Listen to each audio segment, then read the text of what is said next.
Oke, halo semua. Udah selesai ya break-nya? Bisa kita lanjutin?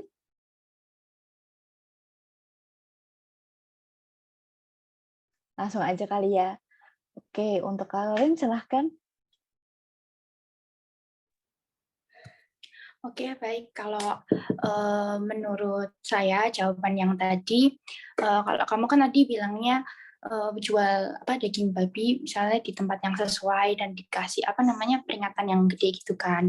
Nah, kalau sekarang saya mau ngasih contohnya nih yang deket-deket aja. Ini kan bentar lagi mau puasa ya. Nah, kalian tuh kadang pernah dengar nggak sih kalau eh, kadang tuh masyarakat mayoritas tuh kayak protes waktu puasa kok di pinggir jalan buka warung makan, terus stand-stand makan gitu, terus kayak nggak menghargai kita yang puasa gitu. Padahal mah puasa ya puasa aja ya. Kalian yang puasa kok kita yang dimarahin gitu kan, nggak boleh jualan. Nah mungkin kalau menurut saya biar nggak kelihatan mencolok banget, nggak nyenggol mereka duluan gitu istilahnya, dan bisa lebih menghargai waktu puasa gitu siang hari itu warungnya tuh kayak ditutup setengah, terus kayak dikasih tirai-tirai gitu, terus ada yang waktu itu dipasangin koran gitu, terus kalau enggak pintunya ditutup. Nah, itu bisa menjadi salah satu contoh sih biar kitanya tuh kayak istilahnya nggak nyenggol kaum sana gitu. Nah, terus yang baru-baru ini masalah toa ya kan. Nah, volumenya yang kegedean ya kan, volumenya kegedean terus kayak mungkin ada yang sengaja dibanter-banterin waktu azan. Nah, pernah tuh pengalamanku waktu misa di Jogja itu kayak kebarengan sama azan kan, terus kayak volumenya gede banget jadi kayak rada ganggu jalannya misa. Nah terus kalau mau protes kan juga bingung ya kayak gimana, terus malah dikiranya kita yang gimana-gimana. Nah padahal di situ kan agak merugikan ya.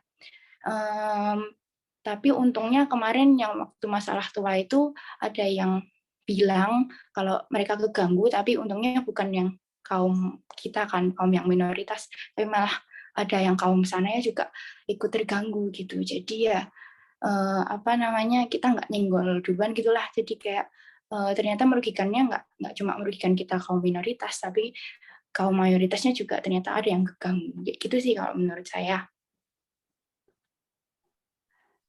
Oke, baik menanggapi contoh yang sudah diberikan sama Caroline, ini emang lagi lumayan ramai sih masalah azan terutama ya. Kalau menurut aku sendiri, emang masalah keadilan agama nih yang bisa ngalamin ketidakadilannya tuh nggak cuman yang minoritas aja, tapi yang mayoritas juga bisa. Sama kayak azan itu. Yang denger azan kan nggak cuman orang, ya ininya kayak nggak cuman agamanya aja kan. Dan yang terganggu juga bisa nggak cuman keagamanya aja. Karena kalau dari yang aku baca juga, dari pendapat-pendapatnya orang yang merasa terganggu sama suara azan yang terlalu keras, mereka tuh jadi susah buat beristirahat karena emang udah keras, kadang suaranya kurang merdu dan terlalu lama gitu. Jadi kayak kayak dari pagi sampai siang kayak gitu. Padahal kan harusnya kan dari pagi sampai siang tuh bisa buat beraktivitas yang mungkin ada jam istirahatnya juga gitu. Terus kalau untuk tempat makan yang buka waktu puasa ini, seperti yang kita tahu ya, mayoritas mayoritas di Indonesia kan kebanyakan Muslim. Nah, padahal yang buka buka warung makan juga nih kebanyakan juga Muslim, tapi mereka pun juga kena dampak dari ketidakadilan itu sendiri, dari orang-orang yang merasa kalau saya tuh harus dihargai, padahal harusnya karena kita ini negara yang Bhinneka Tunggal Ika, yang nggak cuman isinya mayoritas aja, harusnya kan bisa saling menghargai satu sama lain.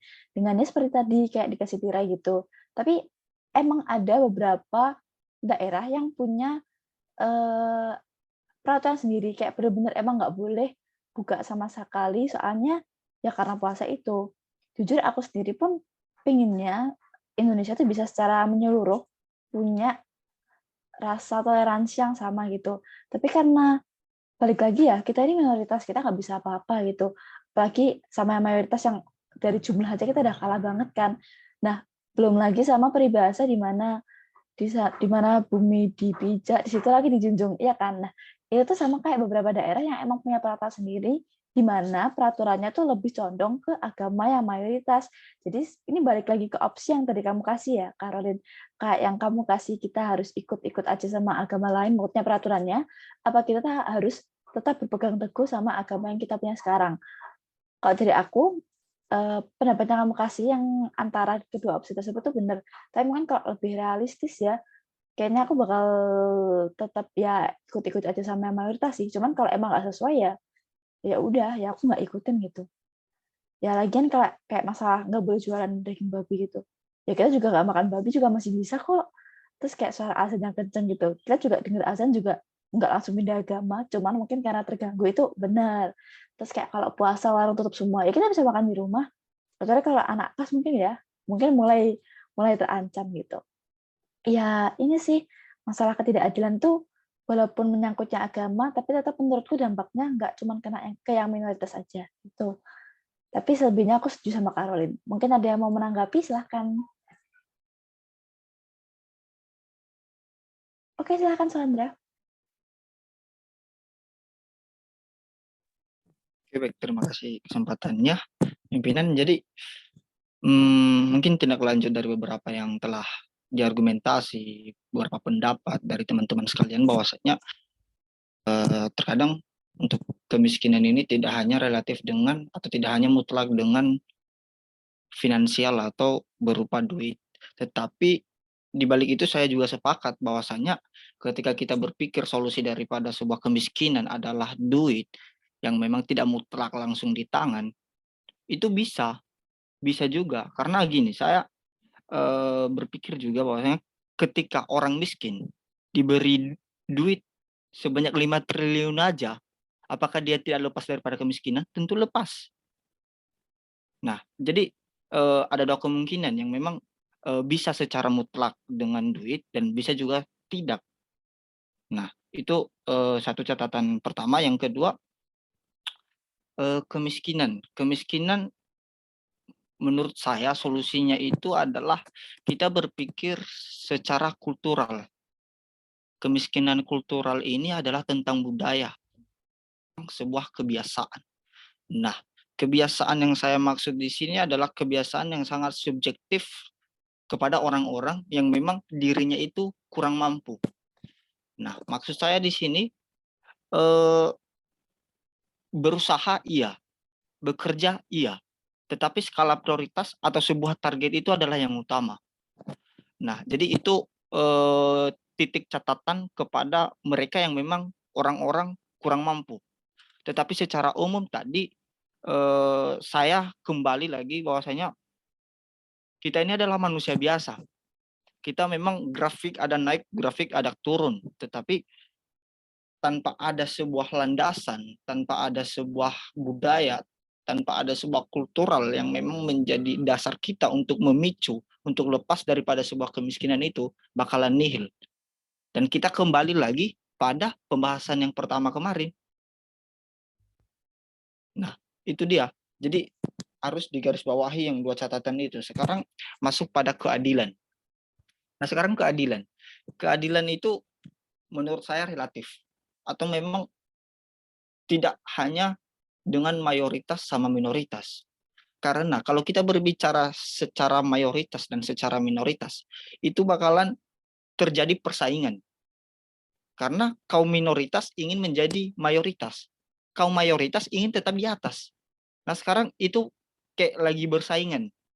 Nah, jadi kita bagaimana sekarang? Apa kita selalu dalam siklus begitu? Atau memang kita cari solusi yang memang menjadi sebuah titik tengah daripada permasalahan itu?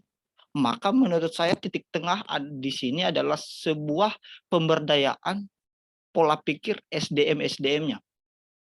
Mungkin dengan cara pendidikan, edukasi otodidak, dan sebagainya. Karena sekarang kita kembali pada kasus yang telah diargumentasi oleh saudari Caroline, itu tentang Islam terganggu dengan penjual-penjual makanan di saat bulan puasa.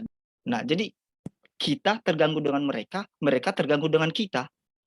Nah, coba kita berpikir siklus yang begituan bagaimana kira-kira. Nah, jadi tetap kita hanya bisa beradaptasi. Beradaptasi. Jadi adaptasi karena semua punya semua punya pendirian masing-masing, semua punya target masing-masing, semua punya kepercayaan masing-masing. Islam punya kepercayaan sendiri yang memang tidak mau kita menjual di saat bulan puasa. Nah, jadi yang paling tepat menurut saya, mungkin secara umum, menurut saya, pendapat saya secara pribadi adalah adaptasi. Adaptasi dan memang tidak lepas daripada pengedukasian dan pemberdayaan daripada SDM-SDM-nya. Oke, terima kasih Swandra atas pendapatnya yang sudah disampaikan. Untuk masalah kemiskinan, berarti Swandra sendiri setuju ya kalau emang uang tuh nggak bisa cuma dikasih gitu aja. Tapi Swandra sendiri punya pendapat kalau sebenarnya juga nggak harus dengan uang. Kayak mentahannya aja sebenarnya juga masih, bukan mentahan dalam bentuk uang ya, kayak bekalnya aja sebenarnya udah cukup, tapi tetap balik lagi ke orangnya, bisa menggunakan ilmu yang ia terima tersebut dengan baik atau tidak. Betul? Ada dua, artinya bisa dan tidak bisa. Jadi bukan hanya mutlak dengan tidak bisa, tetapi bisa juga kalau seandainya kita dikasih dengan uang aja. Itu Oh, berarti itu oh bisa lepas daripada kemiskinan. oh iya, bisa lepas dari kemiskinan, cuman tidak tahu bisa bertahan sampai kapan gitu ya. Oh iya. Oke, berarti uang ini cuman jangka pendek lah kalau menurut Swandra. Lalu yang berikutnya mengenai ketidakadilan, kalau Swandra sendiri ya seperti yang kita ketahui juga sih, sebenarnya kalau ketidakadilan ini lebih kayak kita mempertahankan ego masing-masing nih. Atau bisa kita katakan sebenarnya ketidakadilan itu kalau masalah agama munculnya karena kita sendiri, bukan bukan bukan kita umat Katolik ya, tapi kayak kita secara general semuanya, nggak cuma umat Katolik aja. Jadi ketidakadilan dalam beragama ini bisa muncul karena kita kurang toleransi terhadap umat yang berbeda dengan kita. Mungkin apa yang dikatakan Swandra mengenai yang minoritas pengen jadi mayor, sedangkan yang mayor pengen tetap jadi mayor, itu bisa dikatakan bahwa sebenarnya fakta yang sebenarnya pinginnya nggak jadi fakta sih, tapi keadaannya emang seperti itu. Ya emang ketidakadilan tuh munculnya karena ego. Tapi karena kita ini umat Katolik yang cinta kasih, ya mau gimana lagi ya kita yang harus ngalah. Ngalah bukan berarti kita kalah, dan ngalah bukan berarti kita bisa diinjek-injek harga dirinya. Gitu aja sih kalau dari aku. Mungkin Swandra bisa ngasih feedback lagi, silahkan. Izin masuk pimpinan Silia. Jadi mungkin dari saya kembali lagi berpikir solusinya itu solusi ketiga daripada sebuah keadilan yang memang menjadi studi kasus itu tetap kembali kalau seandainya adaptasi pola pikir beragama masuk ke adaptasi kehidupan bernegara. Nah, jadi agama kita coba untuk mengkaitkannya dengan negara. Jadi negara mungkin kita semua tahu yang menjadi pemersatu kita Bhinneka Tunggal Ika dan 5 poin daripada Pancasila.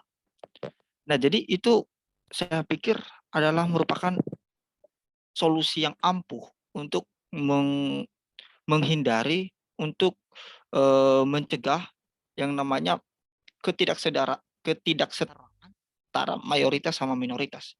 Karena itu di dalam Bhinneka Tunggal Ika dan di dalam poin-poin Pancasila itu sudah ditata rapi, sudah dikaji secara lebih mendalam bagaimana supaya pihak yang satu, pihak yang dua, pihak ketiga, pihak keempat tidak terganggu. Jadi mungkin sebagai mahasiswa dan sebagai orang-orang yang mempunyai intelektual lebih tinggi daripada generasi sebelumnya, tentu kita harus bisa untuk berkonsep pemikiran begituan. Artinya coba kita satuin yang menjadi pembeda, yang menjadi problematika dari beberapa kasus itu kita lempar ke pola pikir bernegara. Karena Terima kasih atas pendapatnya Swandra. Sebenarnya ini kembali lagi ya. Kayak yang tadi Sandra bilang kan. Sebentar. Kayak yang tadi Caroline bilang, kita tetap kita punya dua opsi. Tapi aku sama Caroline milihnya tetap berpegang sama agama yang kita punya, peraturan agama yang kita punya, tetapi tetap menghargai peraturan yang mungkin dibuat sama mayoritas. Nah, Sandra kan tadi bilangnya yang bisa memperbaiki ini semua tuh sebenarnya pemikiran dari Pancasila itu sendiri. Nah, emang emang salah satu solusinya, walaupun bukan solusi tidak nyata, walaupun bukan solusi nyata, masih kerangka, tapi sebenarnya kalau emang kita udah berpegang sama Pancasila yang persatuan, yang Bhinneka Tunggal Ika, sebenarnya udah kelar sih. Karena mungkin kalau mayoritas bisa berusaha berpikir seperti kita, yang kayak ya udah terserah mau ngapain, tapi yang penting nggak usah ganggu agama kita. Kita kan selalu berpikir seperti itu ya. Mungkin kalau yang mayoritas juga bisa berpikir seperti minoritas, mungkin masalah ketidakadilan dalam beragama ini bisa selesai. Iya nggak sih? Soalnya kan selama ini kan yang selalu berpikir kayak ya udah terserah mau ngapain, penting nggak sampai ngelarang pembangunan gereja, nggak sampai ngelarang ini itu gitu. Tapi kalau seandainya kita kayak ngelarang dikit aja bisa selesai, kita bisa diperkarakan, bisa segala macam kan. Jadi emang bener sih menurut Sandra kalau ya sebenarnya emang udah ada pegangan Pancasilanya, cuman ya balik lagi sebagai manusia semuanya punya pikiran sendiri-sendiri, apalagi yang lingkungannya dari kelahir udah seperti itu sih. Maaf kalau agak belibet ya, soalnya ini opini Sandra lumayan kompleks gitu kalau menurut aku. Tapi bagus. Mungkin yang belum berpendapat bisa berpendapat sekarang. Aloy? Oke, dari aku. Kalau dari aku sih,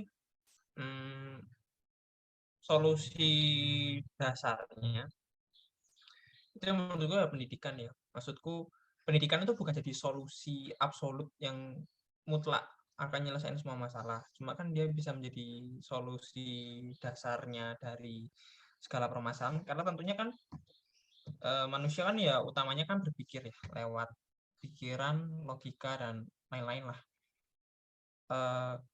Kadang itu emang banyak muncul permasalahan itu ya dimulai dari pikiran kita itu loh. Maksudnya secara logika itu kadang nggak masuk akal, maksudnya juga ngambil tindakan juga cenderung gegabah dan nggak ngambil konsekuensi yang ada.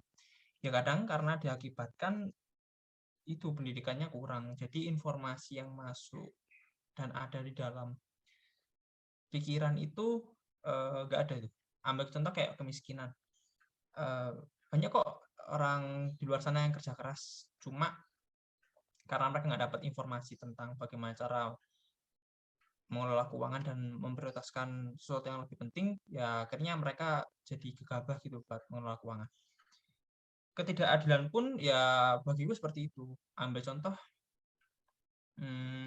seperti yang sudah disebutkan tadi teman-teman tentang toleransi dan kawan-kawan. Menurutku bagiku untuk orang-orang yang memiliki informasi dan berpendidikan cukup, maksudnya informal ataupun formal, apapun itu yang penting belajar, itu pasti memiliki pikiran yang lebih logis lah untuk mengambil tindakan, kayak semisal adanya pelarangan gereja. Mereka harusnya berpikir secara logis. Untuk apa sih aku melarang gitu loh. Kalau seandainya mereka nggak punya pikiran logis, kadang mereka cuma cenderung fanatis saja terhadap agamanya masing-masing, sehingga melakukan ya canceling lah untuk agama yang lain-lain. Jadi menurutku ya tentunya ya itu keterbukaan informasi lah. Karena kadang-kadang emang informasi kan jadi komoditas yang penting ya buat kita sebagai manusia. Jadi ya menurutku pendidikan jadi fondasi dasar lah buat nyelesain semua masalah itu. Itu aja. Terima kasih atas tanggapannya dari Aloy. Berarti ini ya sesuai sama yang tadi aku bilang, kalau sebenarnya masalah ketidakadilan itu juga bisa diatasinya dari pendidikan karena tergantung sama doktrin yang kita terima dari lingkungan sekitar kita. Kalau mau aku sangkut pautin sama yang di Aceh pun, mungkin emang bukan pendidikan yang kurang, tapi cara mengajarnya yang dari awal emang sudah seperti itu gitu. Jadi menurutku sendiri pendidikan aja mungkin emang betul, tapi pendidikan yang seperti apa tuh emang harus lebih spesifik. Terutama masalah kewarganegaraan. Walaupun mungkin di SD dan SMP, SMA, bahkan kuliah pun sudah ada, tapi tetap doktrin paling utama tuh yang datang dari keluarga. Jadi ya sebenarnya yang bisa mengubah dunia di masa depan tuh ya kita sendiri, karena kita yang lebih tahu, kayak yang udah Sandra bilang, generasi sekarang yang lebih intelektual, yang harusnya juga bisa lebih toleran, nantinya akan jadi orang tua. Semoga kita juga bisa memberikan doktrin yang baik juga buat anak-anak, yang bisa menghilangkan sifat-sifat fanatik ini. Tuh. Masih ada waktu 7 menit sebelum diskusi kita berakhir. Mungkin ada yang mau memberikan tanggapan. Yang belum berpendapat ada Vincent, Veronica, dan Anus. Oke, Veronica silahkan. Perlu diingat bahwa waktunya tidak banyak. Terima kasih. Oke, baik, terima kasih. Jadi menurut saya, tadi saya juga setuju dengan pendapatnya si Elizabeth, Elizabeth atau siapa yang intinya yang tadi yang menyatakan bahwa untuk solusi untuk mengakhiri kayak macam untuk ini kemiskinan itu harus dari diri sendiri dulu kayak macam kalau merasa diri kayak berkekurangan ya, untuk bagaimana kita harus punya cara untuk diri sendiri, kita harus punya perubahan untuk merubah diri kita, maksudnya kayak macam kan sudah bilang kayak macam kita tidak ada apa-apa, jadi bagaimana cara saya supaya untuk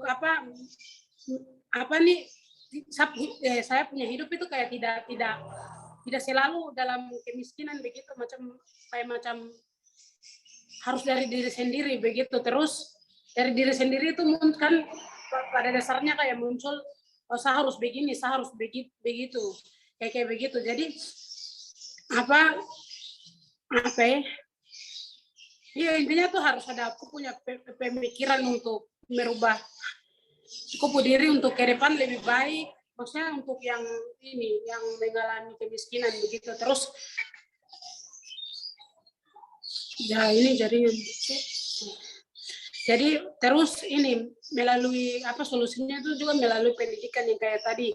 Nah, kayak macam kita sebagai maksudnya kita sebagai umat Katolik yang memiliki kayak macam kita memberikan solusi, setidaknya tidak besar-besar untuk kayak macam bikin kayak sekolah, tidak kayak bikin sekolah-sekolah yang kayak membantu kayak ini, setidaknya kita membuat bukan sekolah kayak macam semacam perkumpulan secara kayak macam membuat sekolah-sekolah non formal yang kayak macam kita mungkin mengajarkan orang-orang yang memiliki keterbelakangan finansial untuk belajar, kayak macam kita membantu dalam kayak macam kita bikin satu perkumpulan semacam sekolah-sekolah non formal yang membantu orang yang tidak tahu huruf kayak macam buta huruf semacam begitu, kita ajarkan supaya mereka tahu membaca, biar ada kemajuan yang mereka dapatkan dan bisa mengatur segala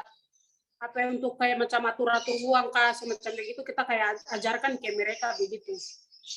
Mungkin dari saya begitu. Baik, terima kasih atas pendapatnya Veronica. Berarti Veronica sendiri kebanyakan juga setuju sama pendapat-pendapat yang sudah dikatakan oleh teman-teman sebelumnya ya. Baik, oke. Mungkin ada yang mau berbicara lagi? Yang terakhir ada Anus dan Vincent. Kalau waktunya pada Zoom ini tidak cukup, bisa saya tambahkan di room berikutnya. Oke, silakan Vincent. Veronica bisa lower hand ya. Baik, saya ingin berpendapat tentang masalah ketidakadilan ya. Mereka yang melakukan ketidakadilan kayaknya tidak akan melakukan keadilan kalau mereka pernah dalam posisi merasa mendapat tidak adil. Tetapi kalau mereka sudah mendapat posisi untuk yang lebih baik, kalau mereka melakukannya lagi kepada orang-orang yang lebih kecil, melakukan ketidakadilan, itu sama saja ya. Jadi intinya menurut saya agama berperan untuk membangun jalan pemikiran seseorang agar mereka tuh bersikap adil. Dan menurut saya solusinya tuh mulai berpikir tidak ada mayor ataupun minor ya.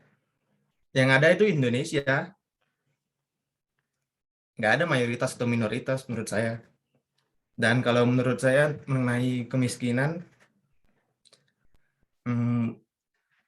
Sepertinya kemiskinan itu sulit diubah, tapi bisa. Banyak kok caranya, kita bisa belajar melalui internet. Nggak mahal kok belajar internet, nggak harus punya ekonomi tinggi bisa belajar internet. Jadi itu saja dari saya. Terima kasih. Terima kasih atas pendapatnya Vincent. Mungkin Anas mau berbicara?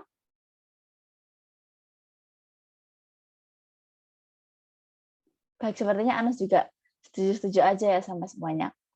Oke, karena waktunya tinggal sedikit, jadi akan saya beri kesimpulan atas diskusi kita pada hari ini. Nah, kalau setelah saya mendengarkan semua pendapat dari teman-teman sekalian, baik keadilan maupun kemiskinan, dua-duanya sama-sama berbasis atau berfondasi pada pendidikan. Kalau pada kemiskinan sendiri, pendidikan diperlukan sebagai modal atau bekal untuk mengolah uang yang mungkin kita terima dari dana bantuan tersebut. Dan cara bagaimana kita bisa mengembangkan ataupun mencari uang itu sendiri. Jadi kita nggak cuma stuck di punya duit aja gitu. Nah, kalau untuk keadilan, kenapa berbasis pada pendidikan? Seperti yang sudah saya katakan dan yang sudah kita lihat pada kasus di Aceh yang Swandra bilang, kalau pendidikan itu diperlukan agar kita dapat lebih toleran kepada umat lain. Saya juga setuju seperti yang sudah dikatakan Vincent dan Swanda bahwa sebenarnya Indonesia itu ya Indonesia. Kita mungkin harus mulai dari sekarang untuk berhenti berpikir mengenai mana yang mayor dan mana yang minor. Karena sebenarnya bagaimanapun kita ini juga tetap satu Indonesia yang ya udah Indonesia yang toleransi, nggak ngelihat di agamanya apa, sukunya apa, budayanya apa, untuk menghindari masalah ketidakadilan tersebut. Jadi dapat kita simpulkan bahwa ternyata pendidikan ini memiliki peran yang penting baik dalam kemiskinan maupun ketidakadilan. Sekian diskusi yang sudah kita bicarakan hari ini. Terima kasih untuk semua pendapatnya. Mohon maaf bila ada salah ucap maupun ada kata-kata yang menyinggung. Semoga kita bisa bertemu di diskusi minggu depan dengan topik yang lebih menarik lagi dan dengan pendapat yang lebih luar biasa lagi. Terima kasih semua. Shalom. Sampai jumpa.